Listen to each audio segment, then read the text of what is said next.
السلام علیکم ویورز، امید کرتا ہوں کہ آپ سب لوگ خیریت سے ہوں گے۔ آج ہم جس ٹاپک پہ بات کرنے جا رہے ہیں وہ ہے سردی کے موسم میں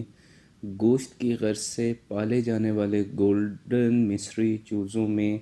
ابتدائی طور پہ ایک بہت بڑا مسئلہ آتا ہے جس کو فارمر اگر نظر انداز کر دے تو بہت مشکل کا سامنا ہوتا ہے۔ اس کی وجہ کیا ہے؟ اس کی وجہ یہ ہے کہ ابتدائی طور پہ ہمارے چوزے کو ماں کی طرف سے، مرغی کی طرف سے، جس سے جو پیرنٹ فلاک ہے اس کی طرف سے سالمونیلا کا خطرہ آتا ہے، اور اس خطرے میں یعنی ٹائیفائڈ اور پلورم کی مرض کے خطرے میں اگر اس میں ساتھ میں یہ مسئلہ کھڑا ہو جس کا میں آپ کو بتانے جا رہا ہوں، ہائپوتھیریمیا، تو اس میں بہت زیادہ مشکل ہو جاتی ہے۔ چوزے کی موت بہت زیادہ اس کا پرسنٹیج بڑھ جاتی ہے، 30 سے 40%، 20 سے 30%، یہاں پہ بھی یہ آ جاتی ہے۔ تو اس کا طریقہ کار آپ سمجھے کہ ہائپوتھیریمیا کیا ہے۔ جو جسم میں خود کار ہیٹ بنانے کا نظام چوزے میں موجود ہوتا ہے اس میں رکاوٹ آ جاتی ہے۔ یہ ایک میڈیکل ایمرجنسی کہیں آپ اسے، رکاوٹ آ جاتی ہے۔ جسم اس کا خود سے، اگر آپ چوزے کو اٹھائیں، اس کے پاؤں کو پکڑیں تو آپ کو ٹھنڈے نظر آئیں گے۔ اگر ابتدائی طور پہ آپ نے اپنے چوزے کو منتقل کیا بروڈنگ ہاؤس میں اور آپ اس کو جو بھی ہیٹنگ سورس آپ نے اختیار کیا ہے، بھٹی لگائی ہوئی ہے یا ہیٹر لگائی ہوئی ہے، یا کوئی بھی آپ کے پاس ایسا ہیٹ کا سورس ہے جس سے آپ ہیٹ بنا رہے ہو، اندر کا ٹیمپریچر بنا رہے ہو، اور آپ نے اپنے چوزے کو کچھ دیر کے بعد وہاں پہ بروڈنگ ہاؤس میں منتقل کرنے کے 1 سے 2 گھنٹے کے بعد ایگزامن کیا، اپنے چوزے کو اٹھایا اور اس کے پاؤں کو، پنجوں کو آپ نے پکڑ کے دیکھا، اگر تو آپ کو وہ گرم معلوم ہو رہے ہیں، آپ کے ہاتھ میں آنے کے بعد وہ آپ کو گرم لگیں، اس کا مطلب ہے کہ آپ کا چوزا جو ہے بالکل ٹھیک حالت میں ہے، اس کے ساتھ یہ مسئلہ نہیں۔ اور اگر آپ کو چوزوں کی ایک بڑی تعداد میں یہ نظر آئے کہ ان کے پاؤں ٹھنڈے لگیں آپ کو، تو یہ خطرے کی علامت بن سکتا ہے۔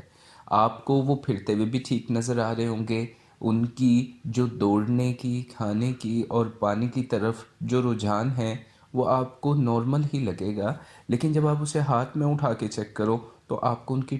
ٹانگیں ٹھنڈی معلوم ہوں، تو یہ کسی ٹائم پہ بھی ہائپوتھیریمیا کا شکار ہو سکتے ہیں۔ اور وجہ بنے گی اس کی، ہمارا جو بھی ہیٹنگ سورس ہے جب اس میں وقفہ آتا ہے، کوئی شارٹ فال آتا ہے، وہ ڈراپ کرتا ہے وہاں سے اپنا ٹیمپریچر،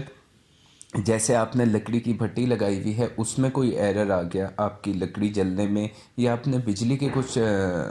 ہیٹرز وغیرہ لگائے ہوئے ہیں، آپ کے پیچھے وابڈا کی لائن ڈراپ ہو جاتی ہے، بیک اپ آپ کا نہیں ہوتا، تو اس میں بہت بڑا مسئلہ آ جاتا ہے۔ جب چوزا پہلے سے کافی تعداد میں ایسے موجود ہو تو اس میں کیا ہوگا کہ ہائپوتھیریمیا کا وہ شکار ہوگا اور اپنی ٹانگوں سے اٹھ نہیں پائے گا، اور تھوڑی ہی دیر میں آپ اسے دیکھیں گے کہ وہ پیرالائز ہوا اور وہ مرنا شروع ہو گیا۔ تو اس کو ہمارے فارمر کیا کرتے ہیں کہ چوزا ٹانگوں سے رہ رہے اس کو ملٹی وائٹامن دیں۔ ملٹی وائٹامن آپ چوزے کو دیں، چوزے کے لیے بہت اچھے ہیں۔ ڈاکٹر کی صلاح مشورے سے آپ وائٹامن، ملٹی وائٹامن ہیں، یا آپ نے الیکٹرولائٹس استعمال کرنے ہیں، کیونکہ ان کے مختلف موسم میں مختلف استعمال ہے۔ بہتر ہے کہ ڈاکٹرز حضرات سے پوچھے کر لیا کریں، اپنی من مرضی سے نہ کیا کریں۔ تو آپ اگر اس میں وائٹامن کا استعمال کر رہے ہو تو اس کے لیے تو وہ افیکٹو تو ہوگا جب وہ پانی پیے، کیونکہ اس کی ٹانگ اگر ٹھنڈی ہے اور وہ نارمل بھی چل رہا ہے، یہ کسی ٹائم پہ بھی آپ کو یہ جو اس کی خطرے کی گھنٹی ہے یہ بج سکتی ہے۔ اب ہمیں کرنا کیا چاہیے؟ اگر ہمارا چوزا ایسے ہمیں نظر آ رہا ہے کہ اس کی پاؤں ہم نے چیک کیے تو وہ ہمیں ٹھنڈے معلوم ہو رہے ہیں، تو اب یہ سمجھیں کہ ہمیں کرنا کیا ہے۔ پہلی چیز، آپ کا درجہ حرارت چوزے کی ابتدائی دنوں میں اس کی عمر کے مطابق پہلے ہفتے میں آپ کو ریکمینڈ کیا جاتا ہے، آپ نے اس کے مطابق اپنے ٹیمپریچر کو بنانا ہے۔ بیک اپ آپ کا جو بھی ہے آپ اس سے پہلے سے مطمئن ہو جائیں کہ وہ آپ کا وقت پڑنے پہ ساتھ دیتا ہے یا نہیں. بھٹیاں پرانی لگی ہوئی ہیں، آپ اپنی نئی انسٹال کرا لو، ان کی ریپیئرنگ ہے بروڈنگ سے پہلے کرا لو. آپ کی لکڑی پڑی ہوئی ہے باہر میدان میں، اس کو اندر رکھ لو کہ گیلی لکڑیاں جو ہیں وہ دھوئیں کا سامان بنتی ہیں، اور دھواں بہت اندر ہو جانے سے پھر کیا ہوتا ہے کہ ہم وینٹیلیشن فینز آن کرتے ہیں. جن کے پاس نہیں وہ کیا کرتے ہیں، پردے ڈاؤن کرتے ہیں. جب پردے ڈاؤن کرتے ہیں تو کیا ہوگا کہ ہماری شیڈ میں بنائی ہوئی ہیٹ جو ہے وہ نکل جائے گی بڑی تیزی سے، اور ہمارا چوزا اس مصیبت کا شکار ہو سکتا ہے. تو پہلا دھیان آپ نے دینا ہے، اگر ٹانگیں ٹھنڈی ہیں اپنے ٹیمپریچر کو دیکھو، یقینی طور پہ وہ کم ہوگا، اس کو آپ کرو،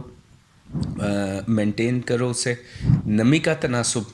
آپ اگر چوزے کی ٹانگ ٹھنڈی ہے تو نمی کا تناسب آپ کم کر کے 50 سے 55% پہ لے آئیں ابتدائی 12 گھنٹوں میں. لیکن 50 سے 55 کے بعد آپ نے اس کو 70%، 60 سے 70 کے درمیان میں واپسی لے آنا ہے، اس کو مینٹین کرنا ہے. اور اس کا آسان طریقہ کار یہ ہے، ہیلوجن لائٹس اگر آپ استعمال کر رہے ہو تو وہ آپ کی نمی کا تناسب گرنے نہیں دیتی. اگر آپ لکڑی جلا رہے ہو، بھٹیاں استعمال کر رہے ہو، تو وہ آپ کا درجہ حرارت اگر آپ نے بنایا ہوا ہے چوزے کے ابتدائی دنوں میں، تو وہ آپ کی نمی کو کوئی 35% تک ہوا میں نمی کا تناسب کر دیتی ہیں. تو اس سلسلے میں ہمیں کیا کرنا پڑتا ہے، ہم سپرے کرتے ہیں 50 IU کا ڈراپ سائز سے، جس سے چوزا گیلا نہ ہو، نمی کا تناسب برقرار رہے. تو ہمیں اپنے نمی کا تناسب اور ہیٹ کو، نمی کا تناسب 50 سے 55% کر دینا ہے، اور ہیٹ کو اپنے پہلا ہفتہ ہے یا دوسرا ہفتہ ہے جس میں یہ مسئلہ ہے، آپ نے یہ کرنا ہے. دوسرا کام آپ نے یہ کرنا ہے، اگر آپ کا سردی کے ابتدائی دن ہیں، یعنی ابھی سردی شروع نہیں ہوئی،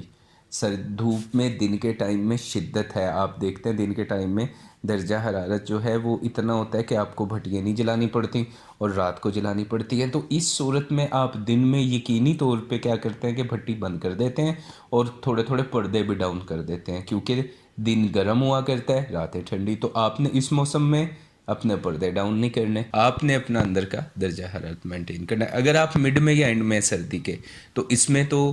کوئی صورت ہی نہیں رہ جاتی. اس میں نمی کا تناسب اتنا گرا بھی نہیں کرتا، اسے آپ آسانی سے بنا سکتے ہو.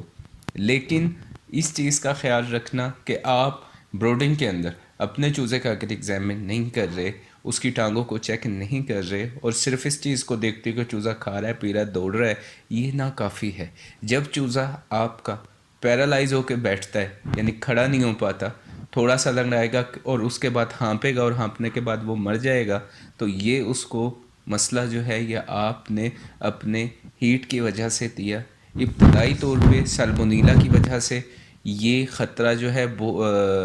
بڑا خطرناک بھی ثابت ہوتا ہے، یہ اس کا عمل چوزے کا بیٹھ جانا، کیونکہ سالمونیلا جو ہے پلورم اور ٹائیفائڈ وہ خطرہ منڈلا رہا ہوتا ہے، اور اس میں بھی اگر اس کے اثرات آ جائیں تو چوزا اور اس کا جسم بھی درد کرتا ہے، سردی بھی محسوس کرتا ہے، تو یہاں پہ بہت بڑا معاشی نقصان ہو سکتا ہے. اس چیز کی احتیاط کیجیے گا. وائٹامنز وغیرہ جو آپ استعمال کرتے ہیں، یہ میں پہلے بھی کہہ چکا کہ ڈاکٹر سے پوچھ لیں کہ اس موسم میں کون سے آپ کو استعمال کرنے چاہیے، کیونکہ بعض ٹائم پہ انٹیسٹینل ٹریک کے انفیکشن یا دوسرے انٹرنل ایکسٹرنل کچھ ایسے پرابلمز ہوتے ہیں جس میں ہمیں آپشنل وائٹامنز دینے پڑتے ہیں، ملٹی وائٹامنز نہیں دیے جاتے. تو اس لیے آپ اگر ڈاکٹر کے مشورے سے کر لیں گے، آپ زیادہ فائدہ بنا سکتے ہو اپنے کام میں.